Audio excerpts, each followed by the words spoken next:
tagang ganito na po ba kalala ang problema natin. Kaya ko po naitatanong yun, Mr. Chair.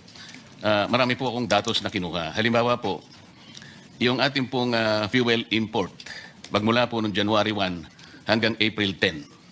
Ito po ay sari-sari na pong oil products. Kinuha po natin sa mga 10 bansa.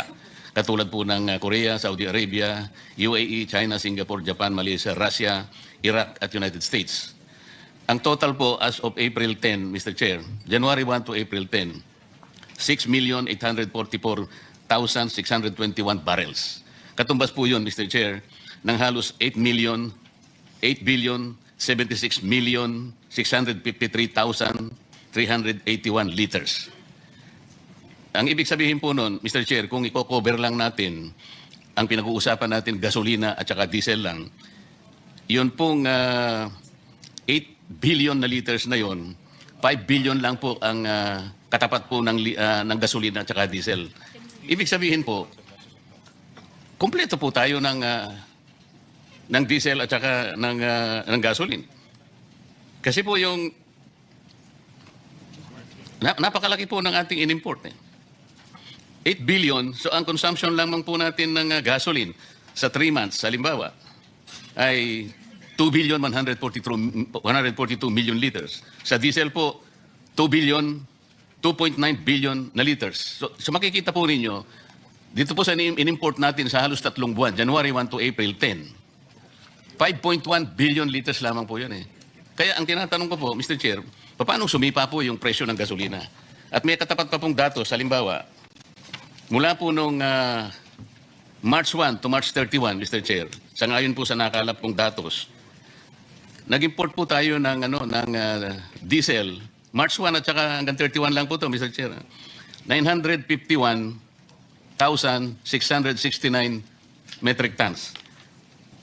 Katumbas po yun ng 657,794,174 liters. March 1 to 31. Ang gasolina po, ang diesel naman po ay yun po, 951,000. Katumbas po ng 1.1 billion liters. March 1 to 31. So kung titingnan po natin ang datos, tama po yung sinabi ng Pangulo na meron pa po tayong 50 to 60 days. Pagkatapos pong sumiklab ang digmaan, 2 buwan lamang po, sumipa na po ng mahigit 100%. Yun po yung nakabitin na dapat pong sagutin ng DOE. Paano po nangyari yun?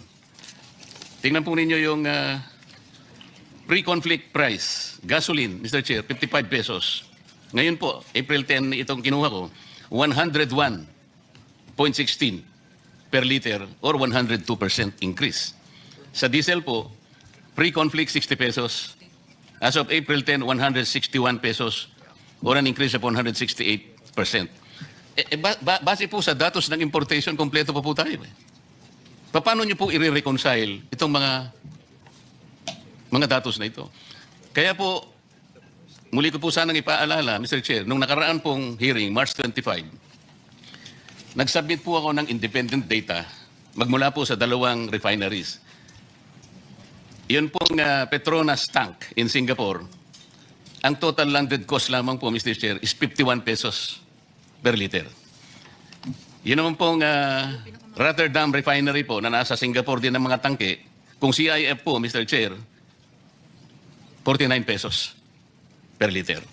Pagka FOB naman po, the same refinery, Rotterdam tanks in Singapore, 45 pesos per diesel. Babalikan ko po yung sinabi ni Director Abad, kasi katabi ko po siya noon.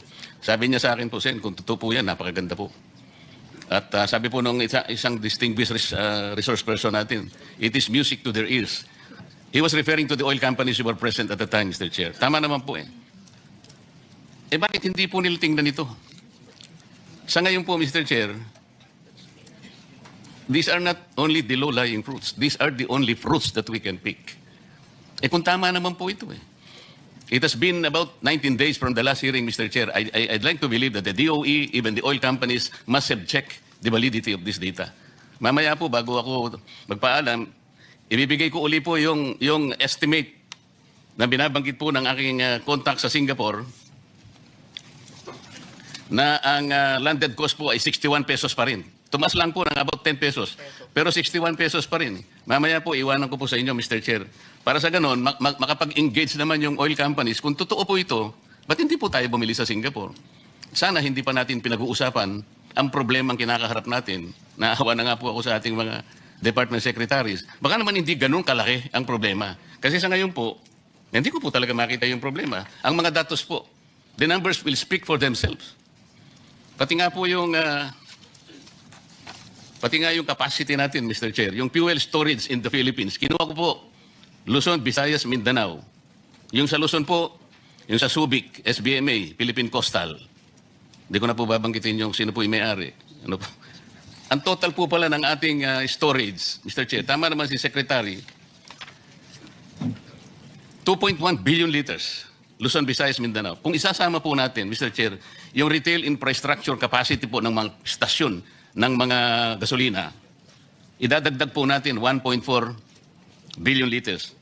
Ang ibig sabihin po noon, Mr. Chair, meron po tayong halos 4 billion capacity po sa liters. Katumbas po ng halos 2 buwan at 8 araw. So bakit hindi po tayo mag-imbak? Nandito po yung presyong sinasuggest po sa Singapore. Kung chinek po naman natin tama, bakit po naging tahimik po yung mga oil companies? Wala pong nag-dispute sa akin. I was even trying to tell them, please dispute this data.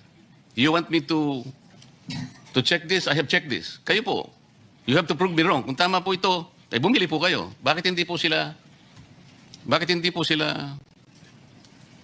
nag-engage sa amin? At ibinigay ko po sa chairman yung mga datos. Inaakala ko po, sabi nga po nila, it was music to their ears. Bakit naman po, Mr. Chair, parang ako ang... It is as if I am the lone voice in the wilderness. Totoo po ito mga data. Secretary Abad, na-check nyo ba? After 19 days, kung totoo po yung mga data na present nung nakaraang pagdinig? Yes, yes, Mr. Chair. Actually, if we talk about Rotterdam, that's still Brent, no?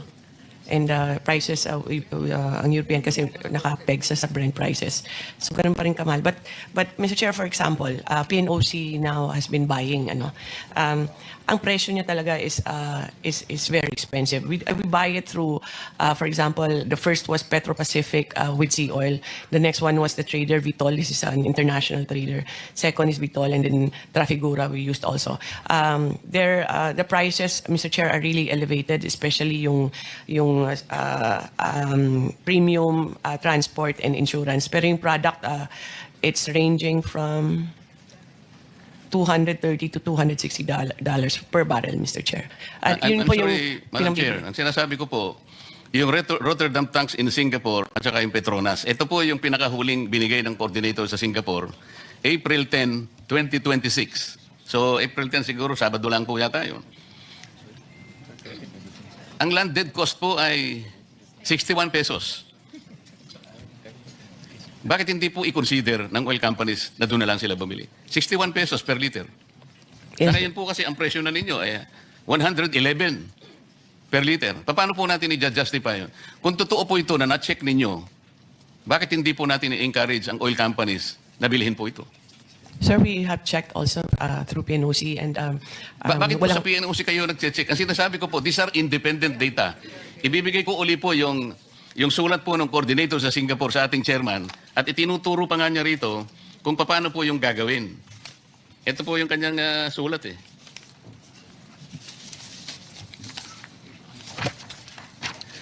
Ang sinasabi po niya, Mr. Chair, refinery tank to vessel procedure in Jurong, Singapore.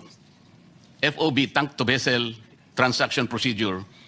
EN 590 10 ppm Euro 4 diesel. Alam po ninyo ito, Director, kasi ito po yung standard specification ng diesel.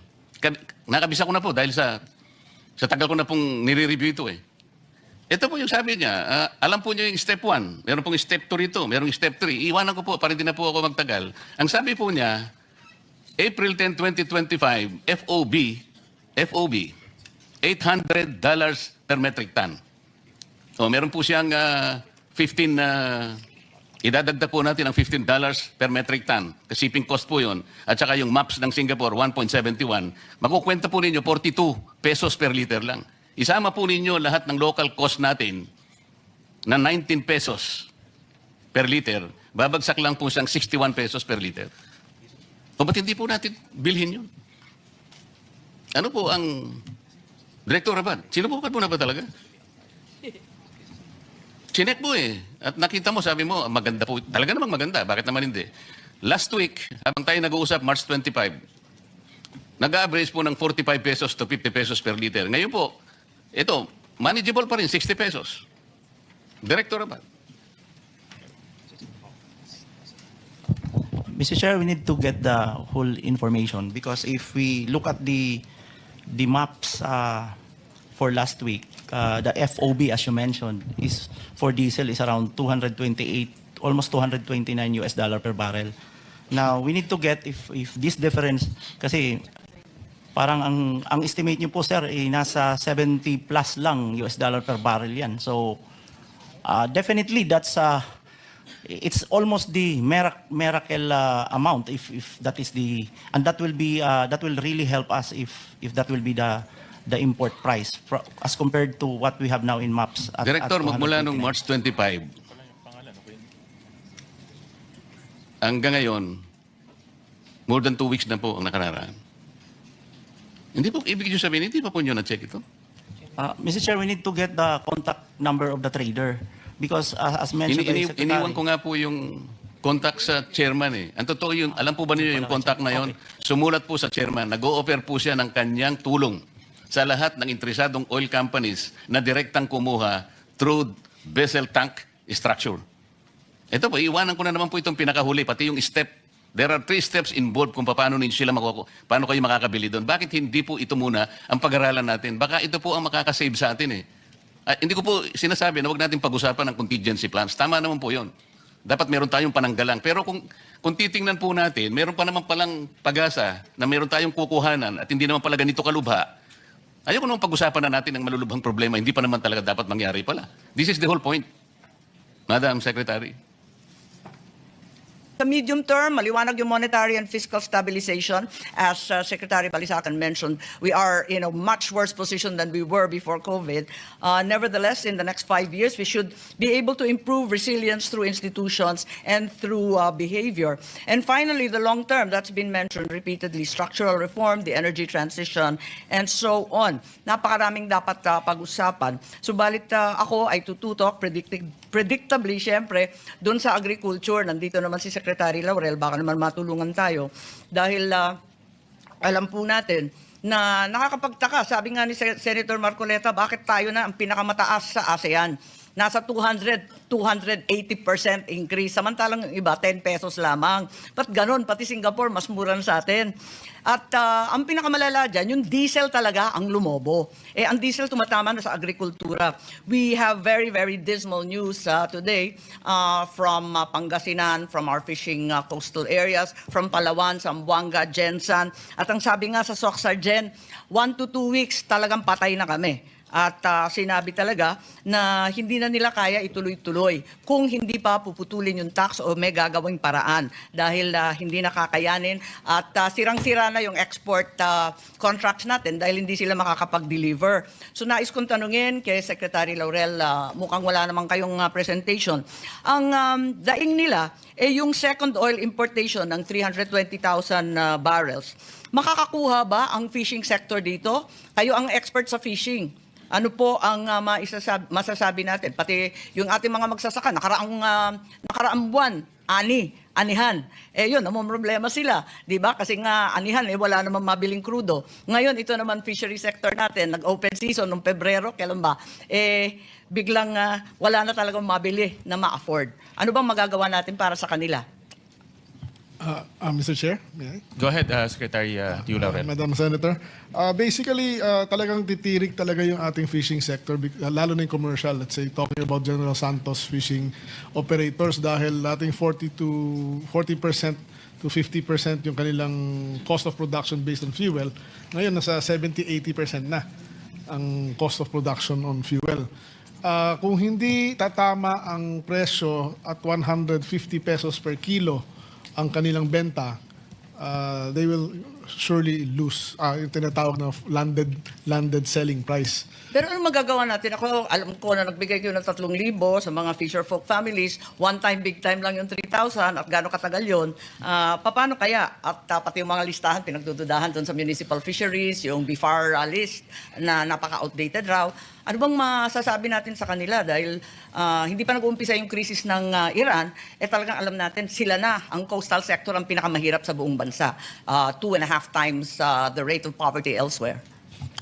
Mr. Chair, well, ang iniisip namin, basta kung mapopondohan lang, ay, let's say, sa commercial fishers and coastal fishing boat, kahit yung municipal na malalaki, for every kilo na binaba nila sa fish port ng gobyerno, bibigyan sila ng 10 pesos.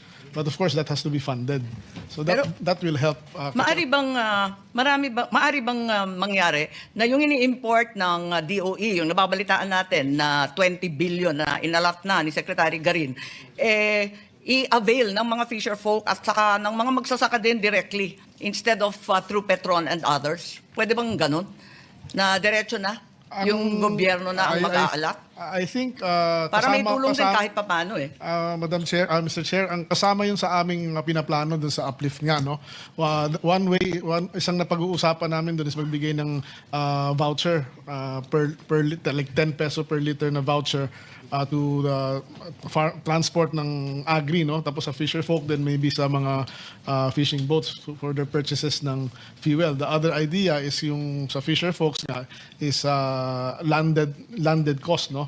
Yung landed cost, yung landed price nila. Landed price minus 10 pesos. Minus 10 pesos. So, Yun nga ang problema, ang dami yung pinag-aaralan. Sabi nila, hihikahos na raw sila sa loob ng 1 linggo. Wala nang magpapalaot. Pwede bang bilisan konti? Baka next week may decision na ho yun. But we needed the inputs of our economic managers and DOF on the matter. Kasasabi lang po ni, ang balita kasasabi lang ni Secretary Recto na ayaw daw niya magbawas ng VAT kahit from 12% to 10% lamang. Ang lupit naman. That's a different matter, ma'am. Parang, isa pa yung bigas, habang nandito tayo sa agrikultura, ang balita sa palengke, wala nang regular or well-milled.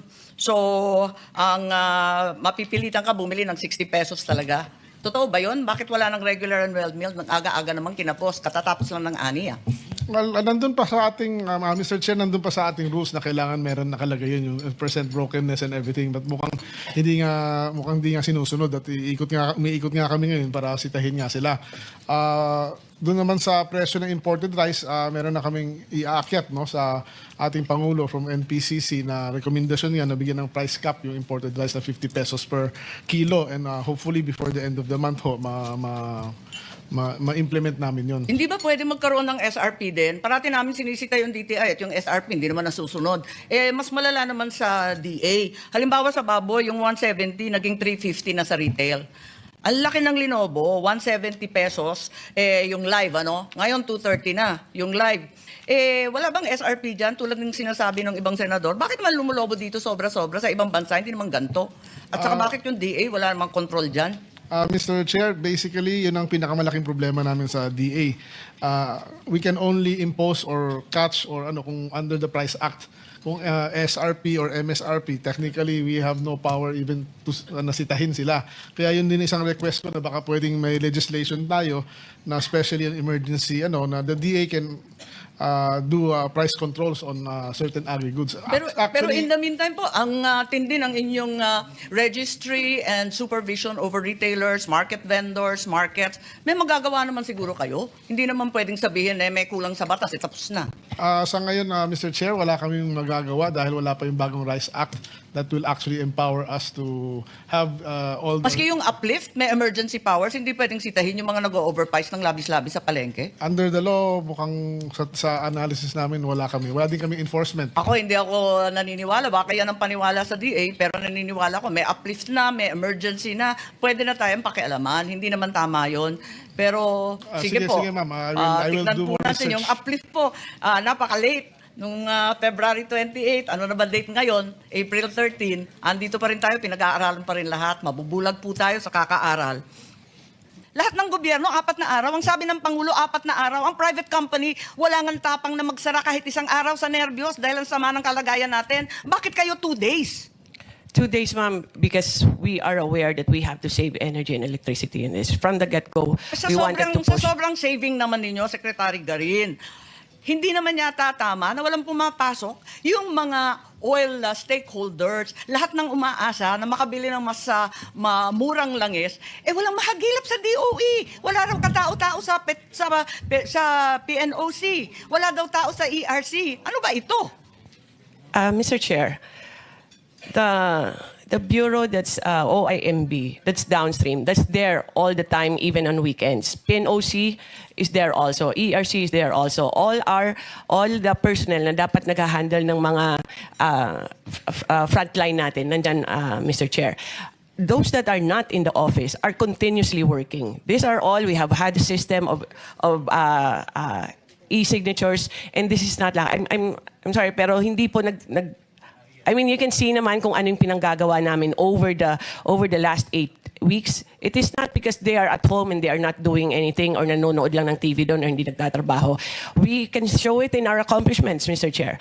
Lahat po sila overtime yan. Hindi po nagtigil ang trabaho dahil work from home. The objective of work from home is not to stop working. It is to become more efficient. Ngayon po, we are trying to save for the country para Hindi ba sinabi ng Pangulo na 4 days? Bakit kayo kinalahati pa yung 4 days? Hirap na hirap. Yung mga pumupunta sa DOE, magpapapirma sa PNOC, walang tao. Andito Section 3 mo Ito, the DOE shall implement a hybrid work arrangement whereby officials and employees shall render 2 days on-site work per week. Ibig sabihin, wala sila doon.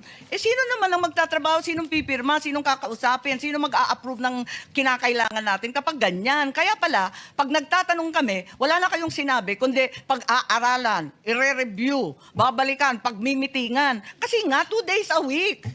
Mr. Chair, PNOC is a GOCC, so I cannot speak for them, but I'm speaking in behalf of the Pareho UAE. rin po. But all contracts are all on deadline, Mr. Chair. Wala po kaming lahat po ng mga service contracts. They continuously, we only have 30 working days for that to sign, and those are signed before the 30 days. Lahat po ng meetings, we are still ongoing with that.